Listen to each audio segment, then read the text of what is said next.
Senhor é muito bom e muito gracioso para conosco e nos dá essa incumbência e estamos confiados totalmente na graça e na misericórdia do Senhor para trazer o recado dele e eu tenho certeza que ele vai falar ao coração da igreja nesta noite, em nome de Jesus. Os convido a abrir a palavra de Deus na carta de Paulo, na segunda carta de Paulo aos Coríntios, capítulo 4. Segunda carta de Paulo aos Coríntios, capítulo 4. Vamos ler do versículo 1 ao versículo 6.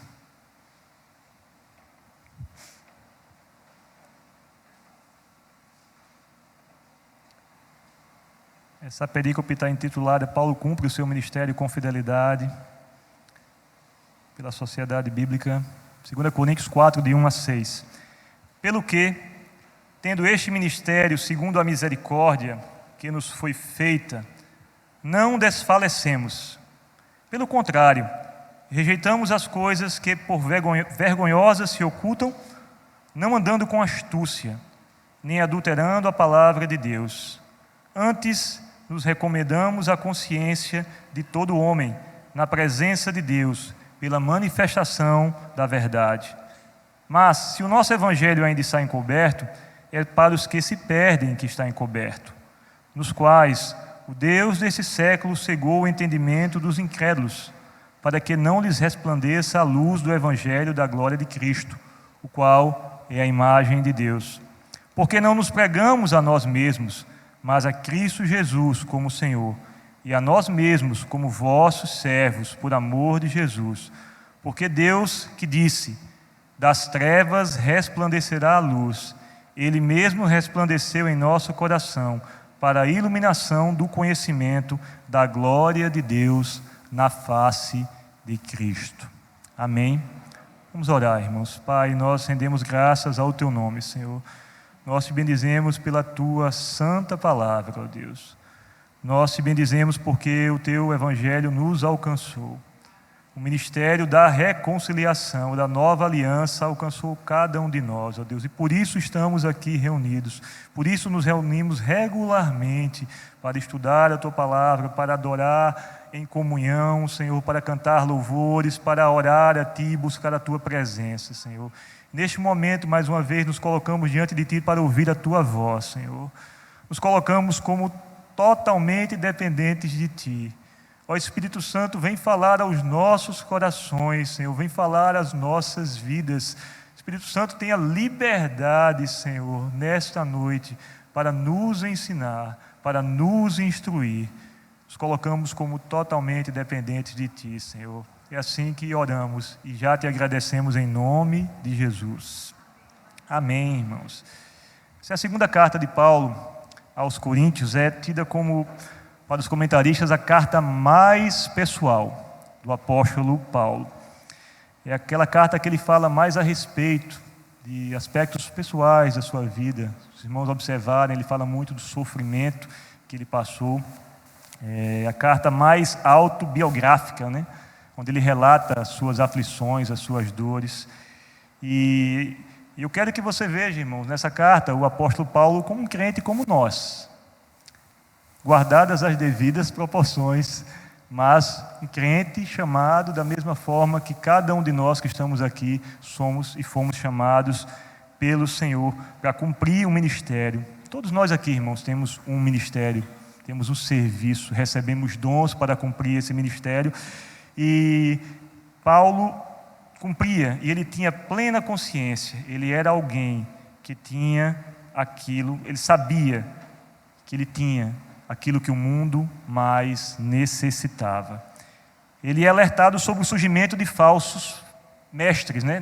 Nesse período na igreja de Corinto, dentre os cristãos, ensinavam falsas doutrinas e contestavam o apostolado do apóstolo Paulo.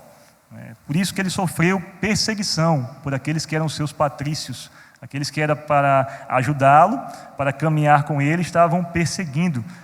E ele escreve essa carta a fim de alertar a igreja de Corinto contra esses falsos cristãos, contra esses falsos profetas, lembrando sempre do amor que ele tinha, da preocupação com eles, convidando aquela igreja sempre ao arrependimento, como diz lá, se a gente vê mais adiante, 2 Coríntios 11, 13 e 14, porque tais falsos apóstolos são obreiros fraudulentos, transfigurando-se em apóstolos de Cristo. E não é maravilha, porque o próprio Satanás se transfigura em anjo de luz. E nessa noite, irmãos, a minha pretensão aqui, o desejo sincero do meu coração, é que possamos discorrer sobre algumas verdades dessa passagem, e o que o apóstolo Paulo nos traz desde o capítulo 3, quando ele vem discorrendo sobre o Evangelho de Deus, o ministério da nova aliança, que é superior ao ministério da antiga aliança, o ministério que oferece, irmãos, salvação, que oferece justificação, que tem o poder para transformar vidas. Como temos certeza, irmãos, estamos aqui porque as nossas vidas foram transformadas pelo Senhor. O pastor Hernandes Dias Lopes, no comentário sobre essa passagem, ele diz assim que o Evangelho, irmãos, não é um produto da mente humana, mas da revelação divina. Sua origem está nos céus e não na terra. Sua oferta, ela é graciosa, ela é irresistível, e a sua evidência é luminosa. Fecha aspas. E como a gente está, irmãos, em início de ano, e o que Deus colocou no meu coração foi também por isso, nós estamos no início de ano, segundo domingo de 2024, e certamente é um ano, no início do ano vem os planos, os projetos, as preparações, os sonhos, o pensamento, eu preciso realizar tal desejo, e vem muitas coisas à nossa mente, aquele desejo incansável de satisfazer as necessidades que nós temos, aquela busca, e também concomitantemente vão surgir nesse início de ano preocupações, ansiedade, dúvidas. E eu queria parar aqui para pensar com os irmãos, talvez esse início de ano, para alguns irmãos, esteja sendo um início de ano igual a qualquer outro início de ano, comum, as coisas estão da mesma forma. Possa ser que esse início de ano esteja um pouco melhor do que o ano anterior, mas é bem verdade, irmãos, que talvez esse início de ano, para alguns irmãos, esteja sendo o início de ano mais difícil. Talvez esteja sendo o início de ano com provação. Talvez esteja sendo o início de ano com preocupação, talvez até com sofrimento. Mas nós vamos encontrar na palavra de Deus o conforto necessário para, de qualquer forma que o seu início de ano esteja sendo, ou igual, ou melhor, ou se estiver sendo o início de ano difícil. Por isso que eu intitulei essa mensagem como aquilo que o mundo mais necessita. E quando eu falo mundo aqui, eu não falo o mundo físico, nem o sistema caído, o mundo caído, mas eu quero falar o mundo como as pessoas, como nós, aquilo que nós mais necessitamos. E se você já parou para pensar, o que é que você mais necessita neste ano, amado irmão? Como eu falei há pouco, não sei como está sendo o seu início de ano, se bom, se com dificuldades, se porventura com dificuldades nunca pensadas, talvez lutas não desejadas, profissionais, pessoais, familiares, enfermidades. É evidente que esse estado que você esteja passando, a circunstância, ela vai influenciar no seu planejamento para 2024. Vai influenciar. E quais os seus sonhos, apesar dessas circunstâncias? E eu queria, irmãos, que a gente pudesse fazer e a gente pensasse nesse planejamento e a gente incluísse nele aquilo que de fato nós mais precisamos. A nossa busca de satisfação, pessoal, ela é necessária, faz parte, ela é natural, é a procura por satisfação. E o problema é que nós, muitas vezes, nessa busca, nós não incluímos aquilo que de fato nos completa. No nosso planejamento, nós não colocamos aquilo que de fato pode nos fazer não precisar de mais nada. Aquilo que é o suficiente. Aí talvez você diga, puxa, presbítero Ricardo, não é muita pretensão alcançarmos algo que vai nos satisfazer ao ponto de não precisarmos de mais nada. Nossas necessidades são diversas, né? Das mais diversas ordens. Nossos interesses são inúmeros e não é fácil satisfazer as nossas vontades. No popular a gente diz os nossos caprichos, né? Satisfazer todos.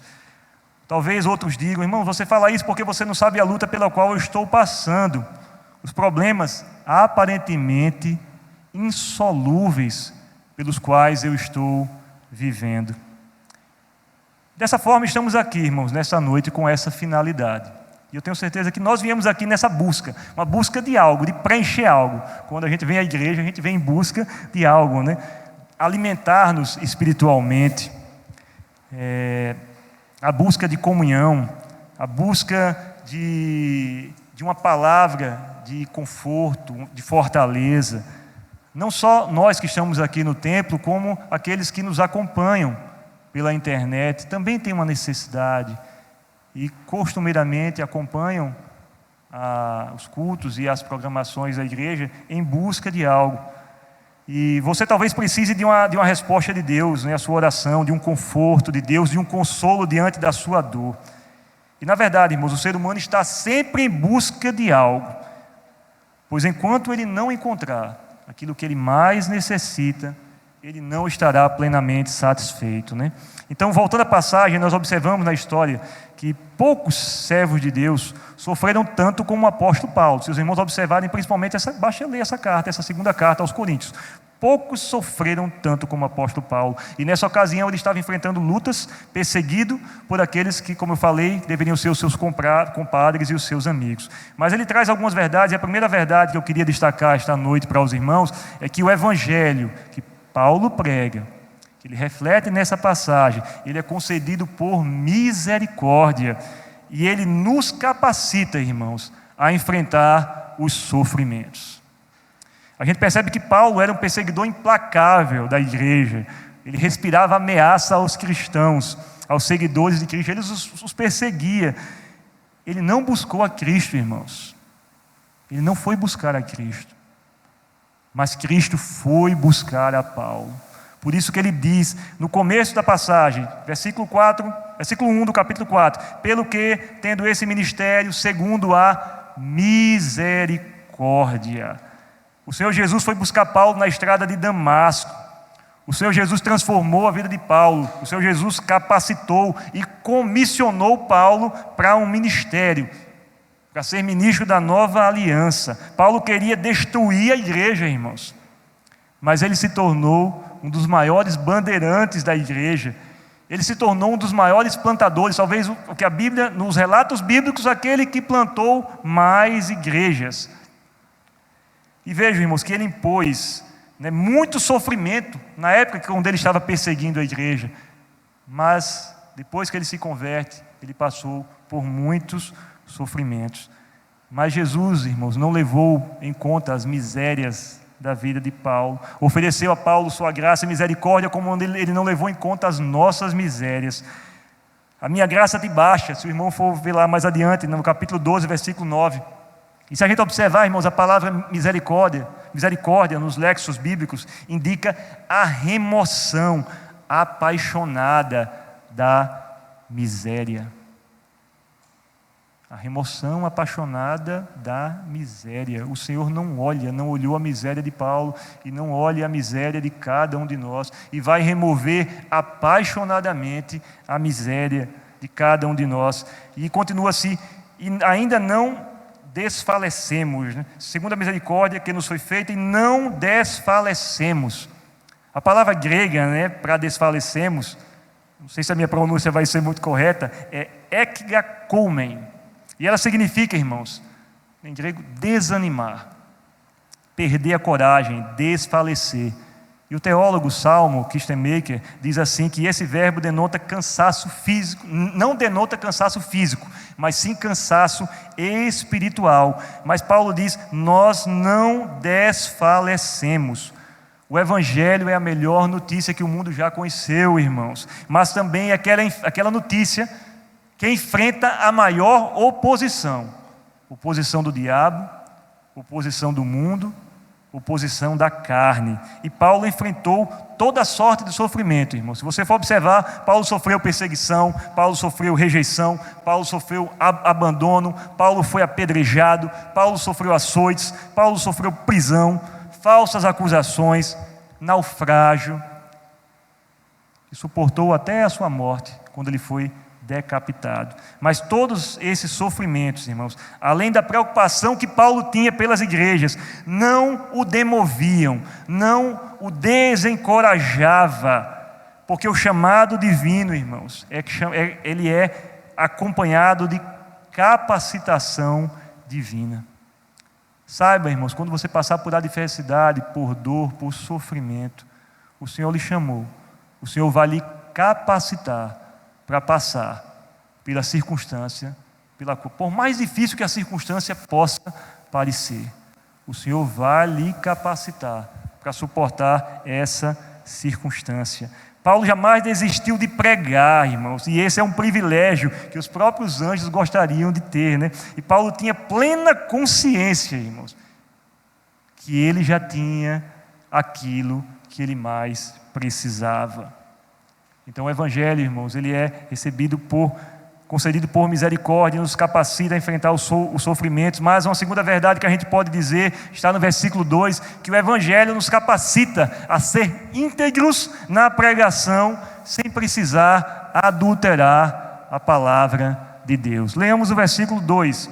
Vamos ler todos juntos, para a gente não ficar cansado. Vamos lá, todos juntos. Pelo contrário, rejeitamos as coisas que por vergonhosas se ocultam, não andando com astúcia, nem adulterando a palavra de Deus, antes nos recomendamos à consciência de todo homem, na presença de Deus, pela manifestação da verdade.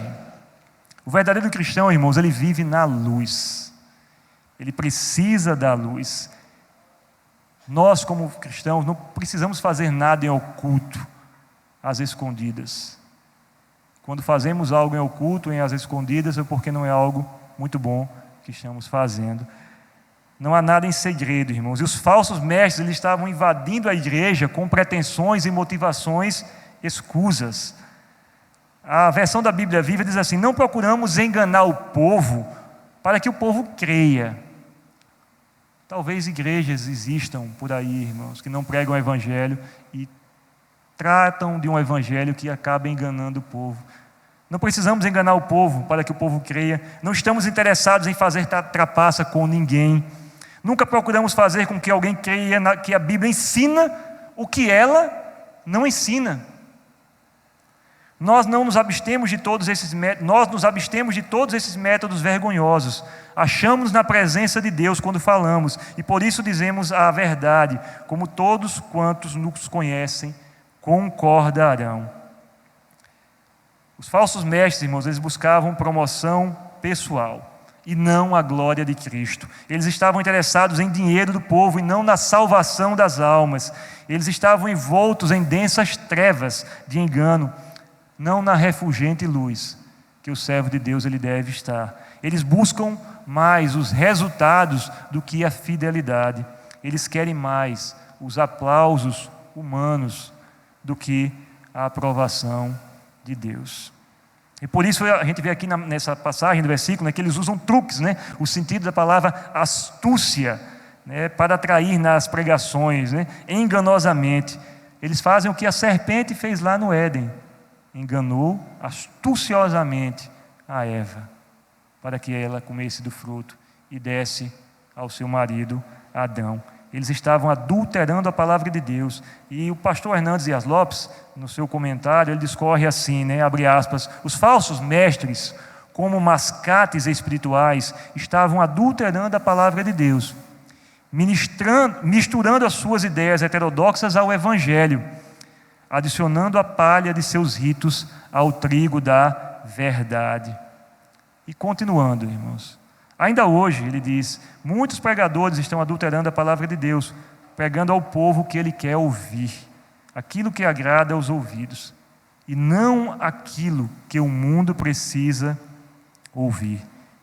E eu abro um parênteses agora neste momento, E a pergunta que a gente precisa fazer ao planejar 2024 é: quem está no centro da sua vida, irmãos? Quem está no centro da minha vida? Quem está no centro da nossa vida, do nosso planejamento? Nós ou Deus?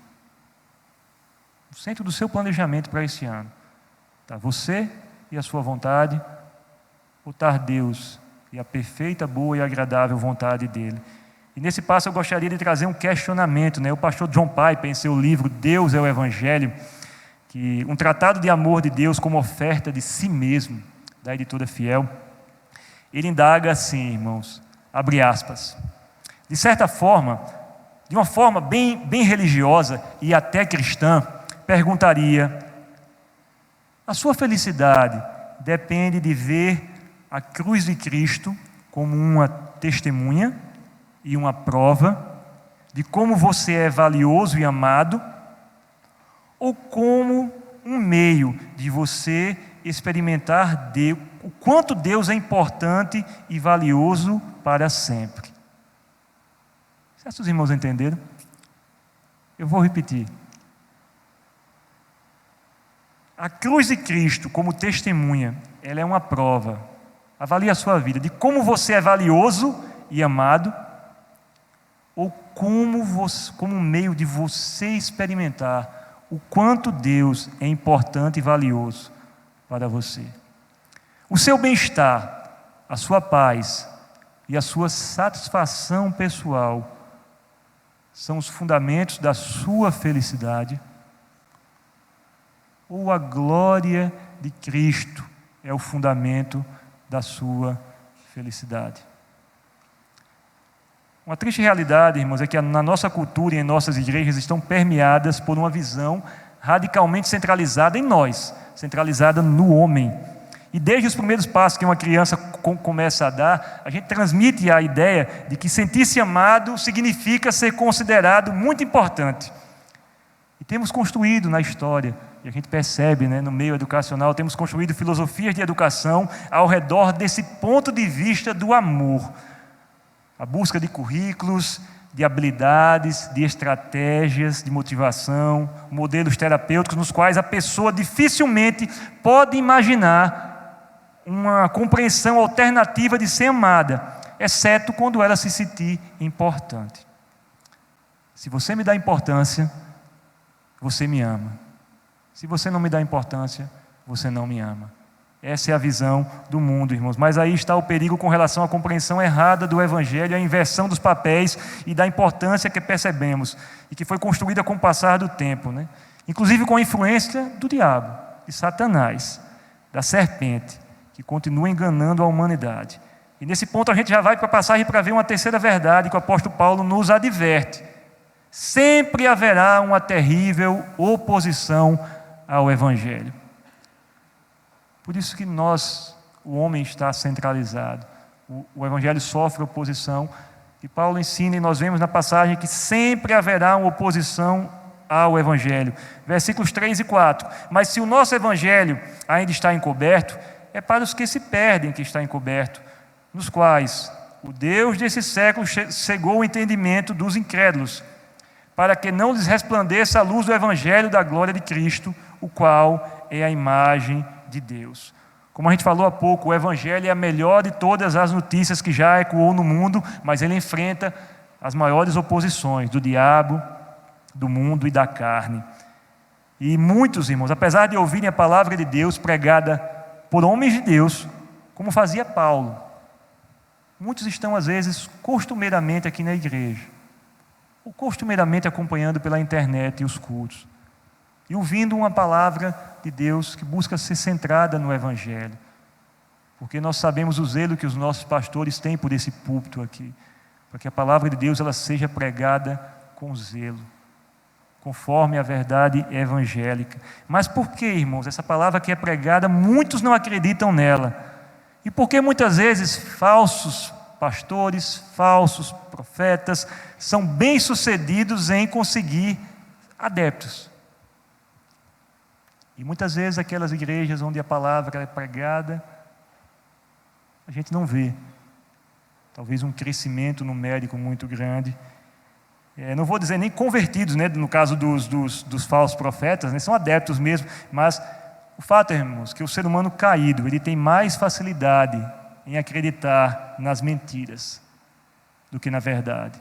Satanás, ele cega a mente do pecador para que ele não siga a verdade.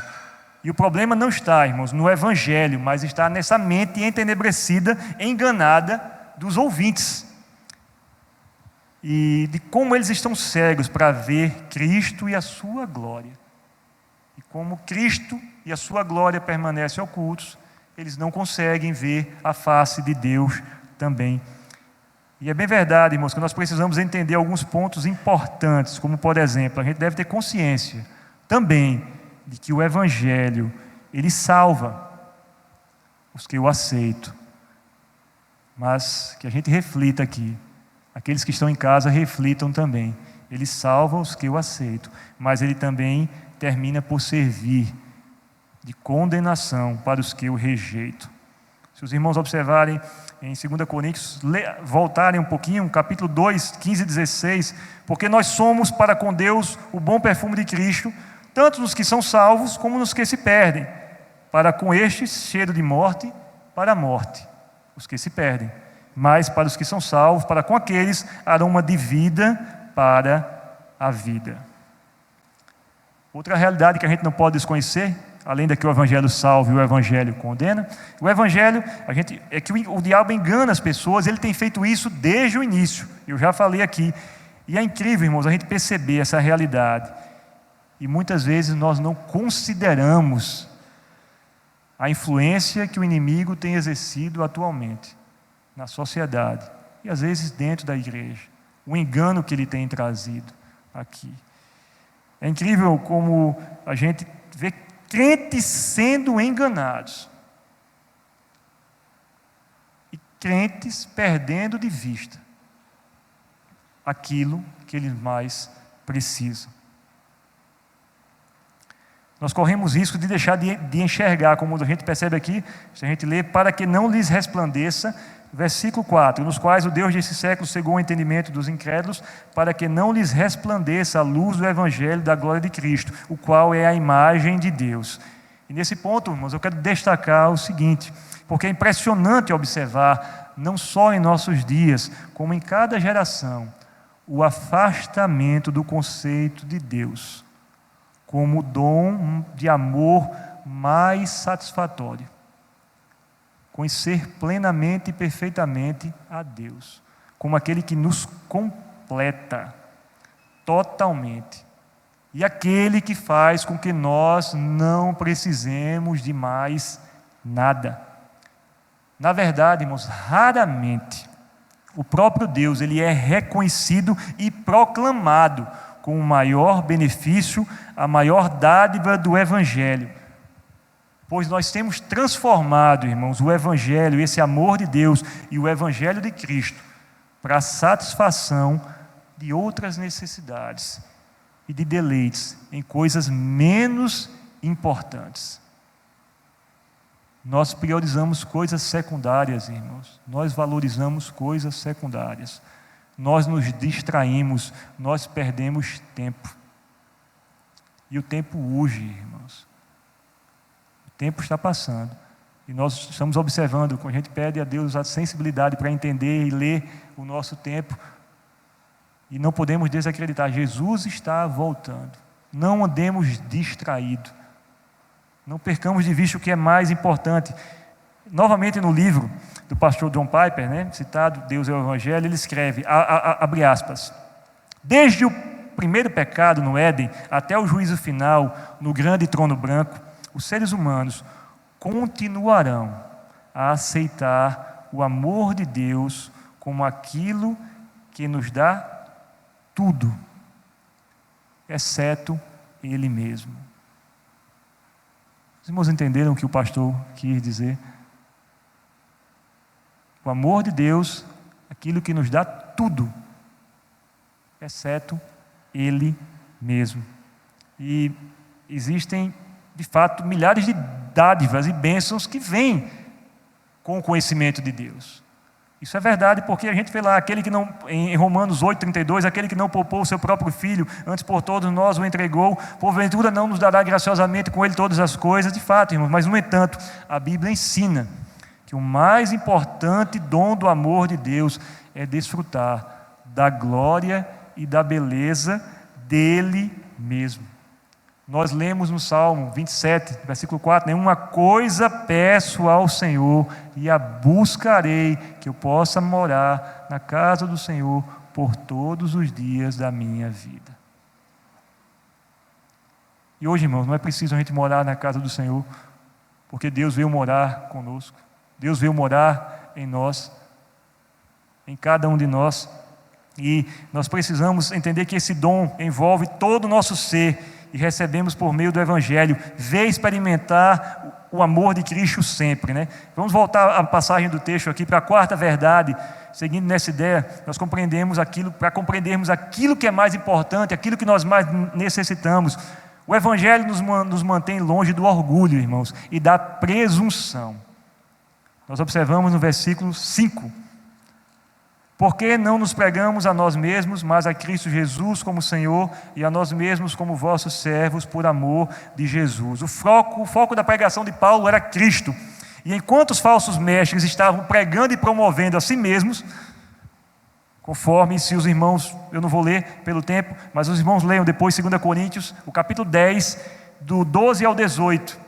Os irmãos vão entender como os falsos mestres promoviam, e bem contrário a essa ideia de promover a sua própria autoridade e a sua própria importância, Paulo se considerava servos daquele a quem ele estava pregando. A nós mesmos como vossos servos por amor de Cristo. Paulo reconhecia apenas um Senhor, e por amor e obediência àquele Senhor, ele servia aos outros, ele servia aos homens, ele servia à humanidade. Agora nós temos um grande adversário a vencer, irmãos. E esse adversário, ele talvez seja até mais forte do que o diabo, ele seja mais forte do que o sistema do mundo.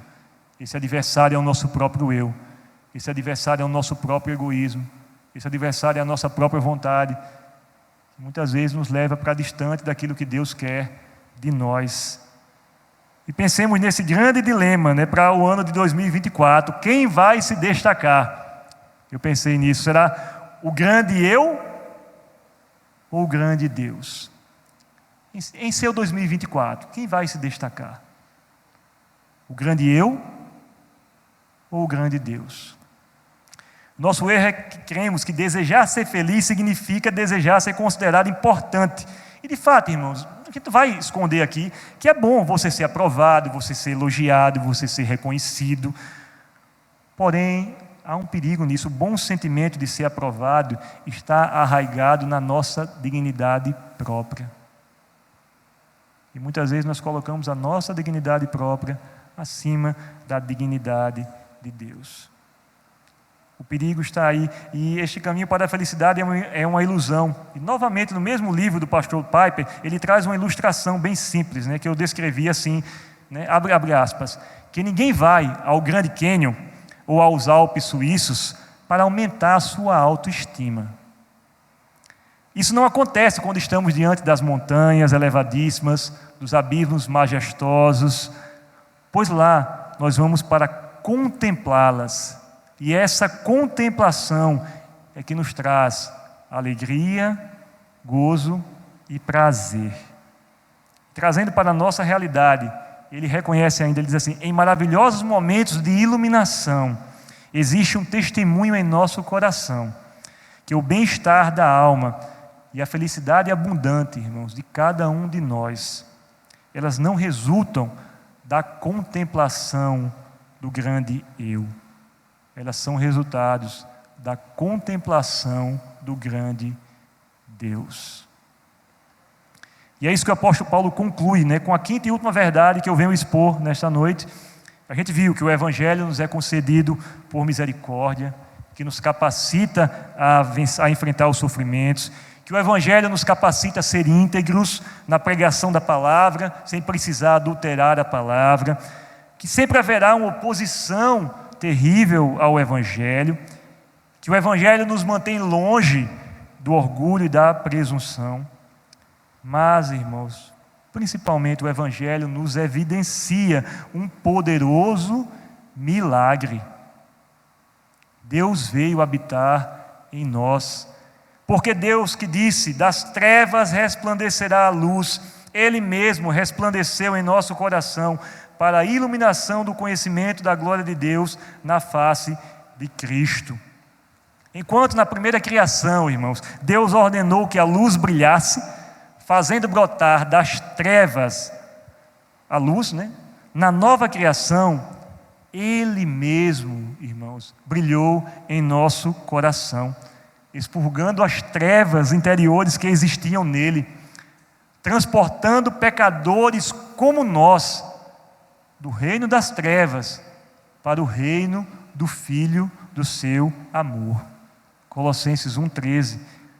E amados, o supremo, o melhor, o final e o decisivo bem no Evangelho, sem o qual nenhuma outra dádiva seria boa, é o que diz nesse versículo: a glória de Deus da face de Cristo revelada para o nosso gozo eterno. E quando no mesmo livro, que eu coloquei várias citações aqui, irmãos, esse livro falou muito ao meu coração, e abre aspas, ele diz assim: o amor salvífico de Deus é o compromisso dele em fazer tudo o que for necessário para nos cativar com aquilo que é mais profundo, mais durável, mais satisfatório, ou seja, Ele mesmo.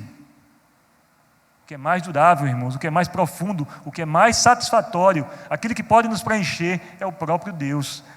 Somos pecadores e não temos qualquer direito ou desejo natural de ser cativados por Deus, mas o amor de Deus estabeleceu um plano de redenção para nos dar esse direito e esse desejo.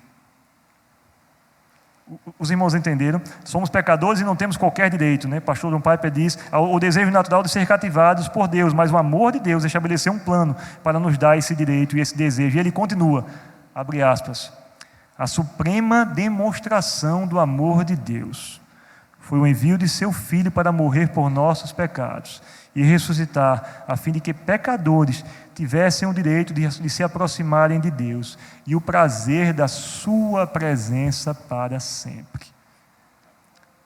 Por isso estamos aqui, irmãos, regularmente, porque fomos alcançados por esse amor, por esse plano de salvação e esse evangelho que naturalmente é incompreensível, irmãos. É incompreensível a gente entender esse plano e como Deus concretizou esse plano na história. Está acima da nossa capacidade de compreensão. E concluindo, o que eu gostaria que entendêssemos com aquilo que o mundo mais precisa. O Evangelho são as boas novas da nossa alegria completa e final da glória de Deus, na face de Cristo. Nós temos que estar sempre alegres, irmãos. Independente das circunstâncias, você deve dizer: Ricardo, é difícil, você não sabe o que eu estou passando.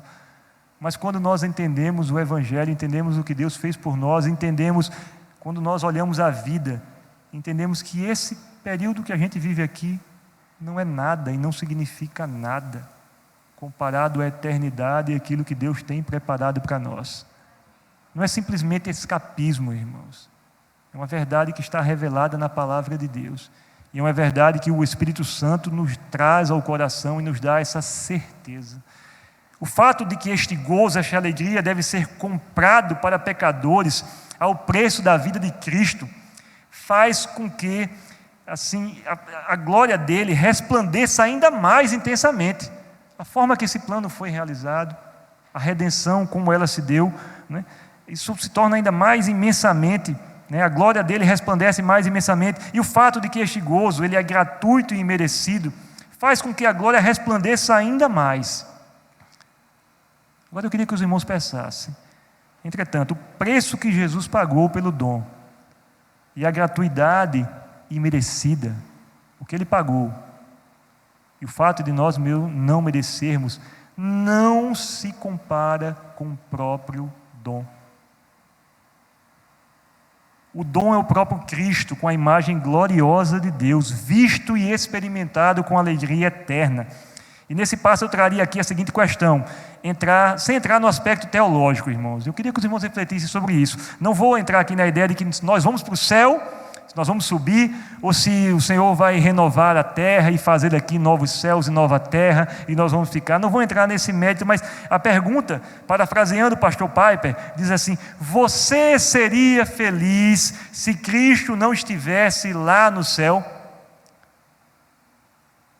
E a pergunta crucial é a seguinte, ou as perguntas que eu faria aos irmãos: se você chegar no céu e lá você estiver sem doenças, ou seja, com saúde plena, com todos os seus amigos, com muitos bens, os quais você talvez nunca tenha possuído na terra, ou seja, se você for uma pessoa rica, milionária lá no céu, você tivesse toda a comida que você desejasse, fizesse todas as atividades relaxantes que você quisesse, com as maiores belezas naturais que você já pudesse contemplar, ou que você contemplou em um dia, sem nenhum tipo de conflito, de dor, de sofrimento, sem desastres naturais. Se tivesse tudo isso, irmãos, mas Jesus não estivesse lá, você estaria satisfeito com isso?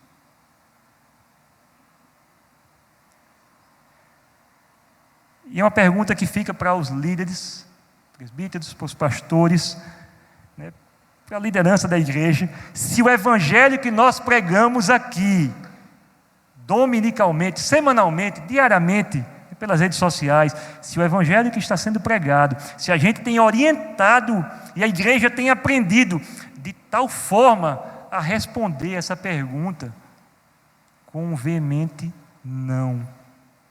Se nós não estivermos ensinando isso, irmãos, se a nossa busca for por conforto, por prazer, por satisfação, e nós não estejamos ensinando, nós precisamos de Cristo, irmãos.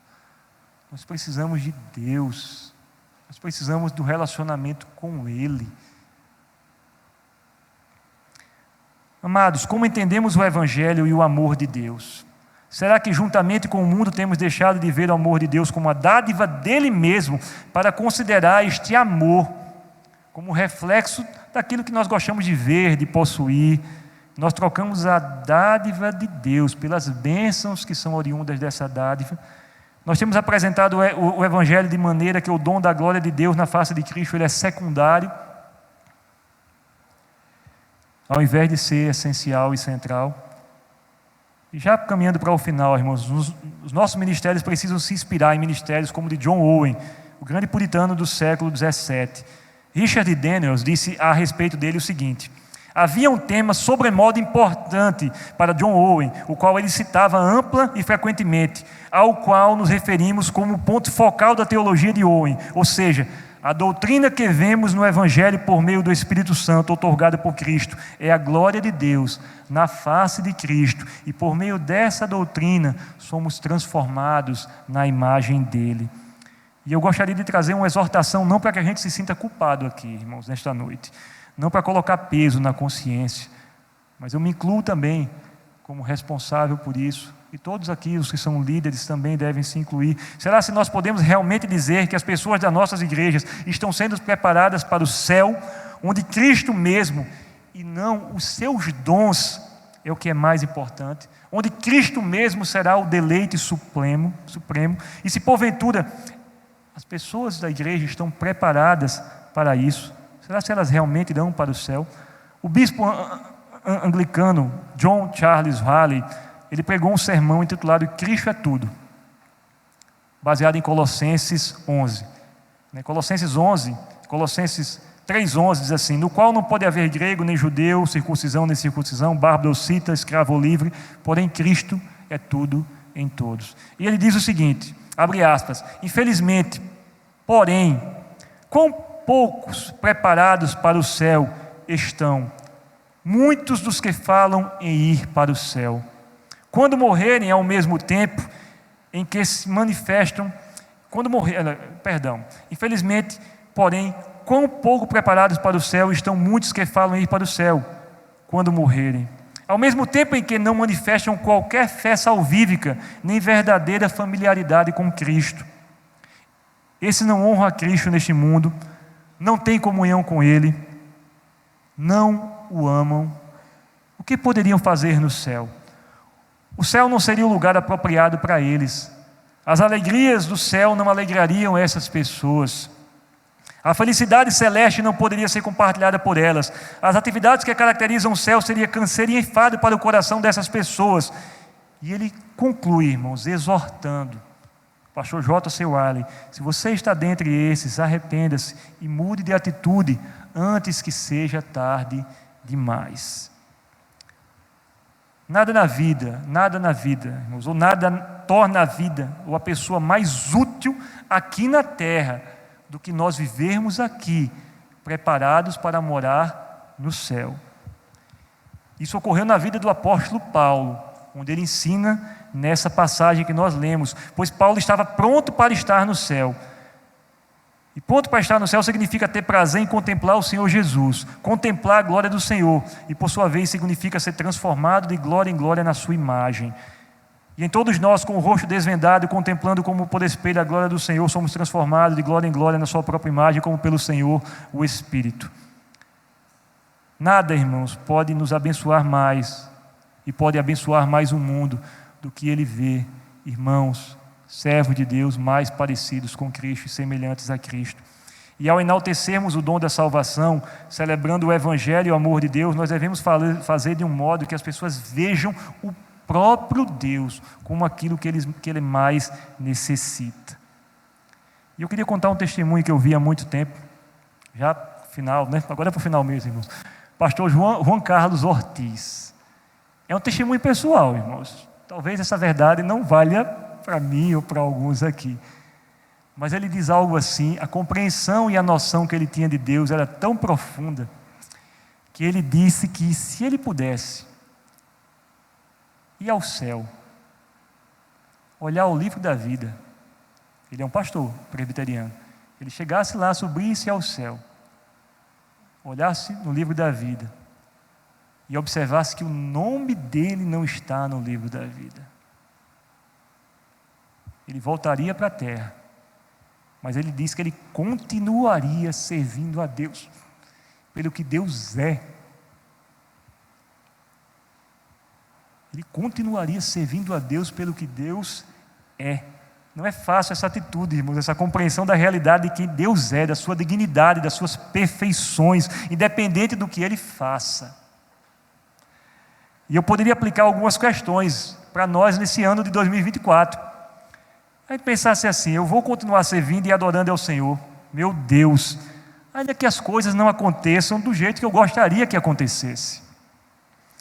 Ainda que a minha oração não seja respondida a contento, ainda que eu perca o emprego, ainda que eu passe por privações, ainda que a enfermidade não seja curada, ainda que o sofrimento persista por um tempo, ainda que eu sinta a dor da perda, da ausência, da saudade, será que eu posso dizer: ainda assim eu continuarei servindo a Deus pelo que Deus é? Que os que ouvem de nossos lábios sobre o Evangelho, eles saibam, irmãos, que a salvação é o dom de ver e experimentar a glória de Cristo, e esse dom foi comprado por um alto preço, um preço de sangue, sangue puro, sangue inocente, sangue divino. Que eles creiam e digam assim: Cristo é tudo. Usando as palavras do Salmo 70, versículo 4, diz assim: os que amam a tua salvação, digam sempre: Deus seja magnificado. E reparem, irmãos, ele não está dizendo seja magnificada a salvação de Deus. Não. Deus seja magnificado. E que a igreja confesse, irmãos, com intensidade. Quando nós lemos: o Senhor é a minha luz e a minha salvação, de quem terei medo? O Senhor é a fortaleza da minha vida, a quem temerei?